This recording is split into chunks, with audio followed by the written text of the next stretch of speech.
Berlatar pada masa Perang Vietnam, cerita diawali dengan memperlihatkan para pemuda yang akan dilatih untuk menjadi tentara Korps Marinir Amerika Serikat, di mana pelatihan ini akan dikomando oleh seorang sersan yang dikenal tegas, keras, dan disiplin, sehingga butuh mental yang kuat untuk bisa bergabung dengan kesatuan ini. Because I am hard, you will not like me. You maggots understand that. Yes, sir.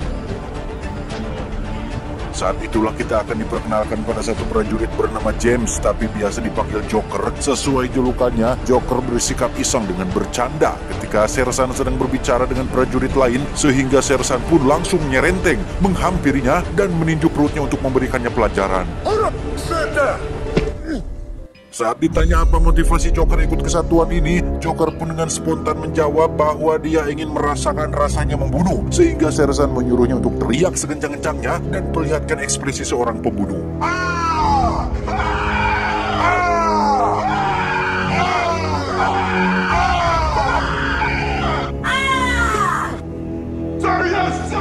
Dari sekian banyak calon prajurit, ada satu pemuda bernama Leonard yang bersikap cungah-cangeh alias senyum-senyum sendiri, nampak seperti menyepelekan dan merendahkan sersan, padahal tidak bermaksud seperti itu, sehingga sersan menyuruhnya untuk balem dan hilangkan senyuman itu dari wajahnya. 1, 2, 3. Dan ya, Leonard ternyata adalah seorang pemuda yang mohon maaf bisa dibilang memiliki kecerdasan yang rendah, atau dalam bahasa ilmiahnya biasa disebut dengan kebelah-keblok atau boloho. Namun sersan yang punya banyak pengalaman dalam menghadapi orang random tentu sudah punya cara tersendiri untuk mengatasinya. Salah satunya adalah dengan mencekik leher prajurit tersebut sampai hampir kehabisan nafas.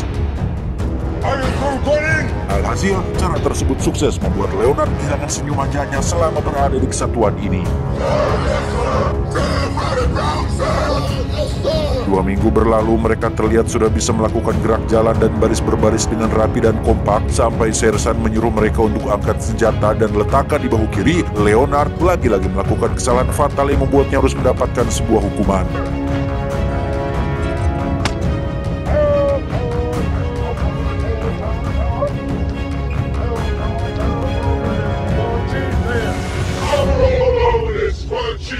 Malam harinya sersan memberitahu tentang senjata yang ada di tangan mereka adalah senjata yang harus dijaga dengan baik, anggap seperti ayang beb sendiri yang setiap detik dan setiap menit selalu kepikiran. Mereka lantas tidur di atas ranjang sambil mengucapkan janji untuk selalu menjaga dan merawat senjata mereka masing-masing.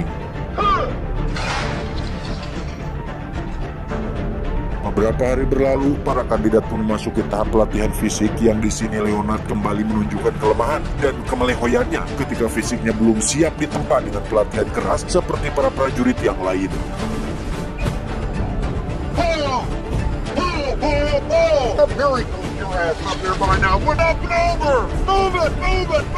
Alhasil, siapa yang direpotkan? Tentu saja adalah teman-teman seperjuangan Leonard yang dengan begitu solidnya membantu dan mendampingi Leonard untuk bisa menyelesaikan setiap tahap latihan fisik ini.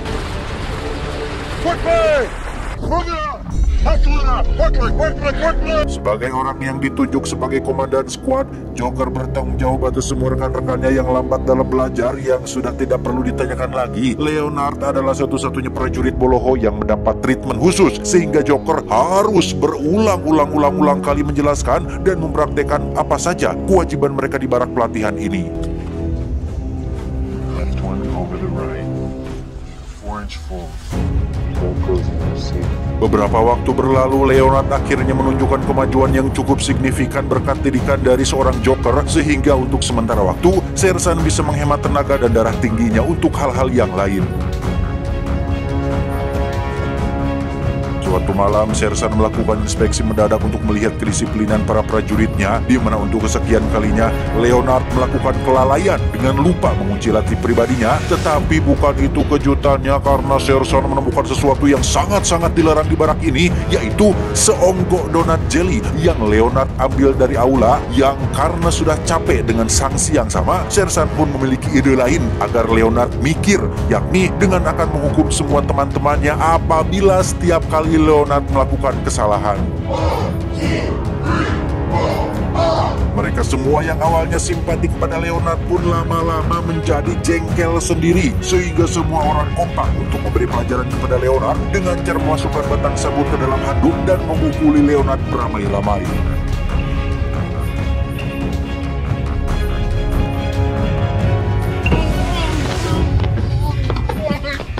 Sejak malam itu sikap Leonard tiba-tiba menjadi aneh dan sering bengong sendiri dengan tatapan mata yang kosong. Bahkan Joker sempat memergokinya berbicara dengan senjatanya, yang hal itu cukup menimbulkan pertanyaan tersendiri tentang apa yang sudah terjadi kepada si Leonard ini. Sisi baiknya, Leonard benar-benar sudah berubah menjadi sosok prajurit yang disiplin, bahkan mampu melewati tes menembak dengan baik, hingga mereka semua resmi ditetapkan sebagai para prajurit yang sudah siap untuk terjun ke medan perang. Today, kill our Marine. Ladies, kill. We'll all be able to do the same thing. Suatu malam ketika semua orang sudah tidur, Joker benar-benar terkejut oleh sosok Leonard yang sedang duduk sendirian di toilet sambil memegangi senjata miliknya, di mana dia tiba-tiba berteriak sambil melakukan gerakan disiplin hingga membuat semua orang bangun dari tidurnya. Ketika Sersan datang, Leonard terlihat menunjukkan raut wajah yang semakin menggila, di mana Bapak Sersan tak memperdulikan hal itu dan tetap dengan ketegasannya menyuruh Leonard untuk turunkan senjata dan kembali ke tempat tidur. Tapi tiba-tiba, Go easy, man. When you were a child! ya, Leonard membunuh Bapak Sersan kemudian menembak kepalanya sendiri, sehingga bisa disimpulkan bahwa mental Leonard belum siap untuk mendapatkan pelatihan keras seperti ini. Hasilnya justru malah membuatnya tertekan dengan mengalami depresi berat yang membuatnya nekat berbuat hal seperti itu. Brotherhood. From now on, Bertahun-tahun kemudian, Joker kini bertugas di Vietnam sebagai jurnalis militer yang akan meliput dan membuat berita mengenai kondisi dan situasi yang terjadi di medan perang, di mana wilayah tempatnya meliput nampaknya tidak perang-perang amat. Bahkan Joker dan rekannya yang bernama Raptorman ini masih bisa ngopi di pinggir jalan tanpa khawatir atau takut akan ada serangan mendadak atau rudal yang tiba-tiba jatuh dari atas atau terjadi sesuatu situasi yang tegang yang beradrenalin. Sekalipun ada ketegangan, itu hanya diakibatkan oleh tindakan kriminal biasa seperti saat kamera milik Raptorman dirampas oleh seorang begal yang mendedikasikan hidupnya untuk kungfu ala Stephen Chow.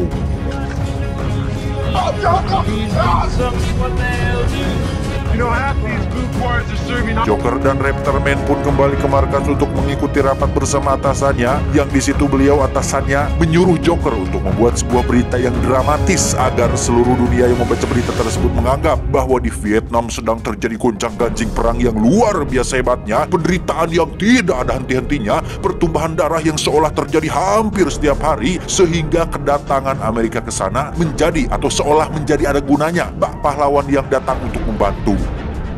Joker, I told you we run two basic stories. Faktanya, situasi di Vietnam tidaklah separah itu. Orang-orang pribumi di sana justru malah santai-santai saja menjalani aktivitas mereka secara normal. Yang riweuh dan ribet sendiri justru malah tamu dari luar, yakni tentara Amerika sendiri. Sehingga Joker yang menyadari propaganda ini pun sempat menolak untuk mendramatisir cerita di dalam beritanya. Namun karena ini adalah perintah atasannya, dan atasannya atas perintah dari bosnya, dan bosnya atas perintah dari pemerintah, dan pemerintah atas perintah dari oknum-oknum pemimpin yang tidak bertanggung jawab dan hanya mementingkan kepentingan dan keuntungan pribadi. Alhasil, Joker yang hanya seorang bawahan dan tak punya power pun hanya bisa manut-manut saja dengan perintah atasannya tersebut.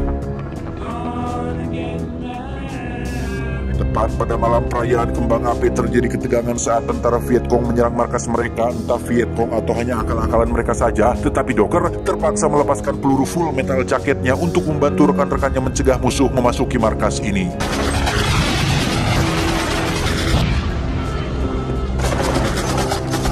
Keesokannya, sang atasan langsung menginformasikan bahwasannya situasi sudah semakin memburuk. Vietcong yang dianggap sebagai para pemberontak pun katanya sudah menguasai beberapa wilayah mereka, sehingga Joker dan Raptorman dikirim menuju baris depan peperangan demi meliputi situasi dan kondisi di sana, yang apabila mereka berdua tidak menemukan kekejaman sesuai yang diinginkan, maka bolehlah mengaranglah, dramatisirlah, tambahinlah beritanya supaya ceritanya bisa lebih menarik dan selalu FYP di seluruh dunia. How's it gonna work? Joker dan Raptorman pun berangkat menggunakan helikopter, yang di sini mereka langsung berkenalan dengan teman baru yang bernama Durgunner, yang sangat sangat anjing sekali dan sangat tidak manusiawi sekali ketika dia dengan begitu enaknya menembaki para petani wanita dan anak-anak yang bahkan tidak ikut terlibat dalam peperangan yang terjadi.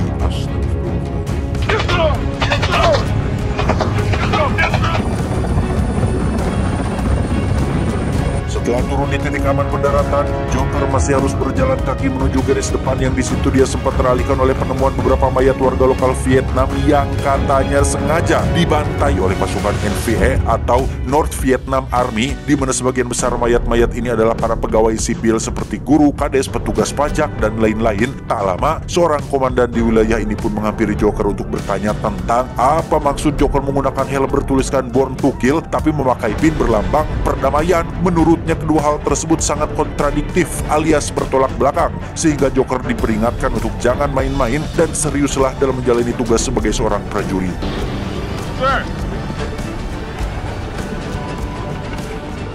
Setibanya di lokasi garis depan peperangan, Joker secara kebetulan bertemu dengan teman lamanya waktu di barak pelatihan yang bernama julukan si Cowboy, yang di situ juga ada seorang prajurit senior bernama Animal Mother yang tampak sinis kepada Joker sehingga keduanya sempat terlibat adu cungur. Faktanya, situasi di medan perang tidaklah serius-serius amat dan tegang-tegang amat, karena pada kenyataannya mereka masih bisa santai dalam waktu-waktu tertentu, seperti salah satu prajurit yang sengaja meletakkan jasad seorang Vietcong yang sudah berhasil dibunuhnya. Keesokannya mereka mulai melakukan perluasan wilayah untuk menekan kelompok Vietcong, di mana Durganer nampaknya harus menerima azab Tuhan saat dia dengan sombongnya berjalan di posisi paling depan, sehingga ketika ada serangan dadakan, Durganerlah orang pertama yang mati dalam insiden ini.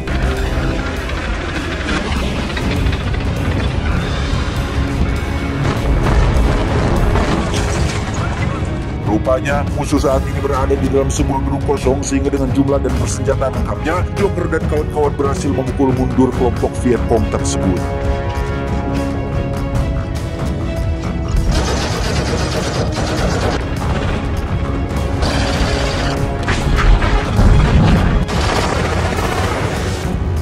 Dengan aksi barusan, mereka pun mendapat kesempatan untuk diliput langsung oleh kru TV yang di situ mereka semua menceritakan pengalaman masing-masing selama berada di medan perang, yang kebanyakan dari mereka mengklaim bahwa keterlibatan tentara Amerika di sini tidak lebih dari hanya ingin membantu Vietnam mengalahkan para pemberontak, yang jikalaupun ada korban sampingan seperti wanita, anak-anak, dan warga sipil tak berdosa, mereka mengaku itu dilakukan tanpa sengaja akibat tekanan mental yang mereka hadapi selama berada di medan perang ini.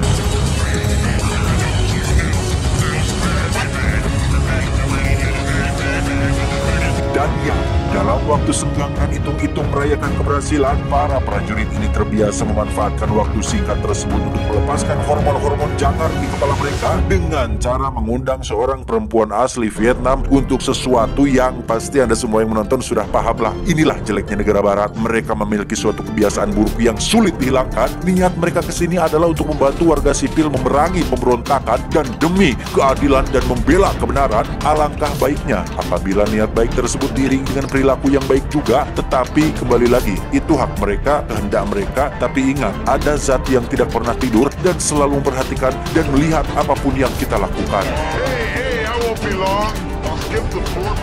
Singkat cerita, pasukan garis depan ini pun tiba di kota yang disinyalir menjadi sarang para pemberontak, di mana salah satu prajurit pun tewas terkena ranjau yang membuat Joker dan kawan-kawan menjadi agak ketar-ketir.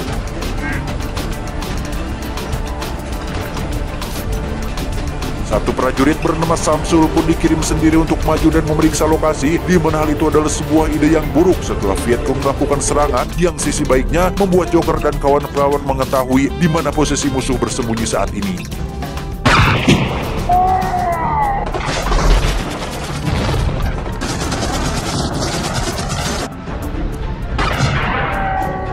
Dan ya, melihat kawan-kawannya mati, Animal Mother sang brutal pun maju sendirian dengan senjata beratnya, di mana aksi tersebut memberikan kesempatan untuk yang lain bisa maju dan merangsak masuk ke gedung tempat musuh bersembunyi.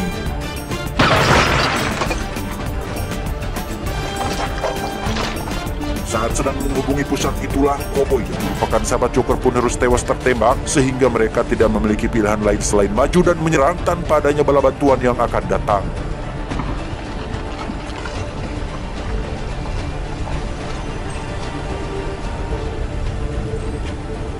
Joker yang sudah masuk ke dalam gedung pun mendapat peluang untuk menembak seorang Vietcong yang sedang sendirian. Namun karena Joker memiliki rasa simpati lebih tinggi daripada yang lain, dia malah diserang duluan, meski akhirnya si Vietcong ini berhasil dilumpuhkan oleh prajurit yang lain.